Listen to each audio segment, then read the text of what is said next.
Salut à vous très chers développeurs, j'espère que vous allez bien. Pour ma part, je vais aussi bien pour continuer avec notre série de vidéos sur JavaScript moderne.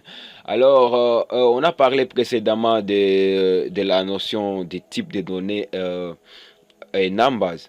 Et dans cette vidéo, dans cette nouvelle vidéo, on va parler de notre type de données appelé booléen.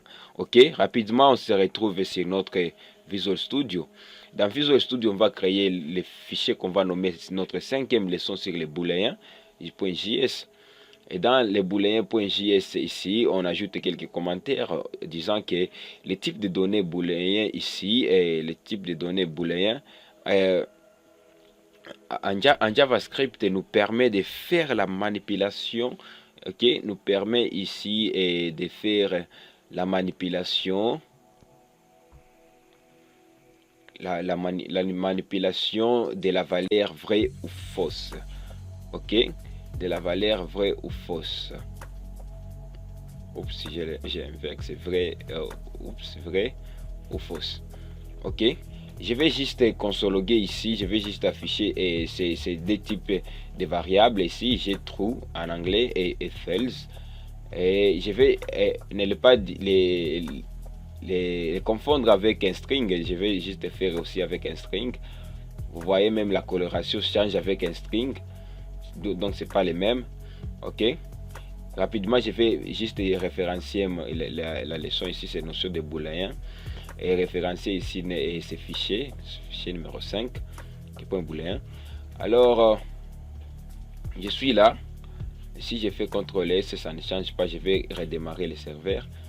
Je redémarre le serveur, ok. Et je vais juste fermer cela. Ok, on est là. Inspectons l'élément pour ouvrir les Dev Tools.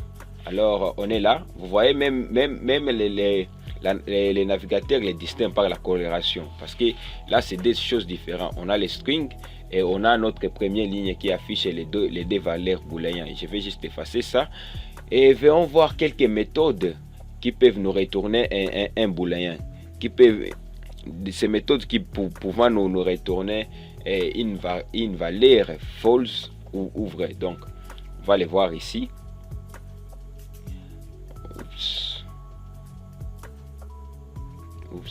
Disons méthode pouvant nous retourner un booléen, ok, va nous retourner ici un booléen, c'est un mot français, ok. Je vais déclarer un string et je déclare un string soit un email et je place un email @gmail.com, ok. Alors dans cet email on avait vu la notion de string, ok. Je vais voir, je vais vérifier si l'email inclut ici l'arrobase, ok. Je vais voir si l'email inclut l'arrobase. Si c'est vrai, ça va me retourner true, donc c'est vrai, ok. Donc l'email contient ici l'arrobase, c'est vrai, ok.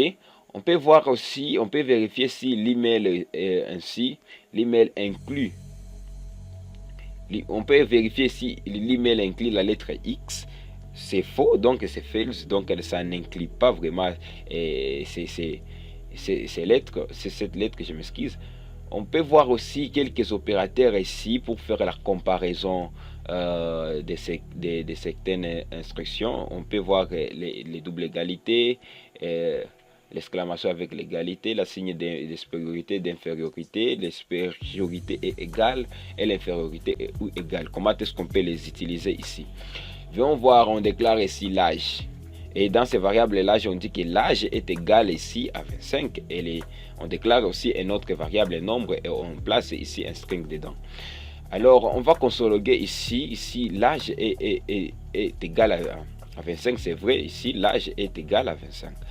Et on peut voir ici, consologuer si l'âge, on vérifie si l'âge n'est pas égal à 25. Donc c'est faux, l'âge est égal à 25, donc on aura false, ok, on aura false là.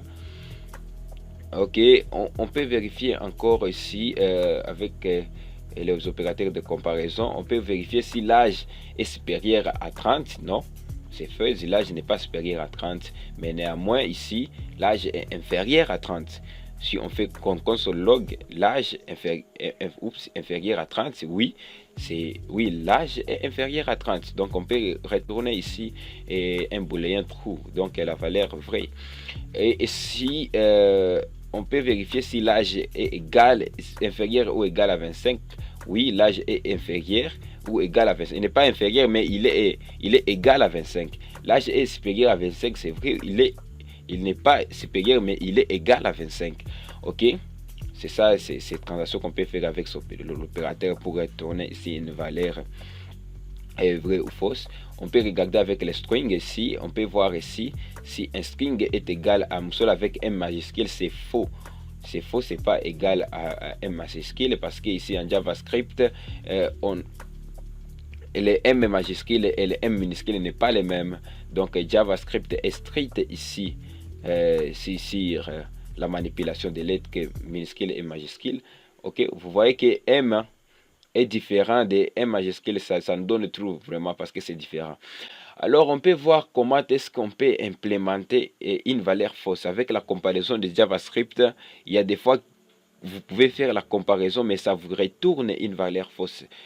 Mettons ici les strings ici, est-ce que ça peut être égal à un number ici? Oui, ça peut être égal avec la compilation de JavaScript. C'est égal ici. Vous voyez?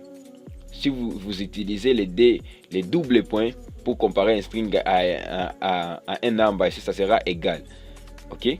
On peut vérifier si c'est pas égal ici à 25. Vous trouverez, oui, c'est pas égal. Ça donnera fausse. C'est pas égal à 25, mais néanmoins, c'est pas un string. Ok? Oups. Donc les valeurs de même type ça peut pas vraiment être les mêmes. Alors pour échapper, pour trouver des bons résultats, voici une meilleure façon de faire, une meilleure façon de faire la comparaison et une meilleure approche pour la comparaison ici ou la vérification des valeurs. Donc on va faire ici console log, on fait âge, on fait trois sites d'égalité et on donne ici le signe égal. Vous voyez, c'est false ici parce que ça ne contient pas vraiment les mêmes types. Donc on va dire ici les variables des types différents ne peuvent pas être les mêmes. Ok? Donc ne peut jamais être les mêmes. C'est pourquoi on utilise les trois signes d'égalité pour les différencier. Ok? Si vous utilisez des signes d'égalité ici, ça peut vous générer des erreurs. Ok? Alors on peut voir ici, comment peut-on faire la différence avec des signes d'égalité. Vous voyez ici, ça sera true parce que c'est pas vraiment les mêmes. Ok? Alors on peut voir aussi comment est-ce qu'on peut faire avec les mêmes, ça donnera true vraiment parce que c'est ça vraiment, l'âge est égal à 25. Ok, vraiment c'était tout pour ce qui concerne ici la notion de type booléen ici. Et c'est tout pour cette vidéo. Je dis merci vraiment de l'avoir suivi et n'hésitez pas vraiment de la partager avec quelqu'un d'autre. Et moi je vous dis au prochain épisode.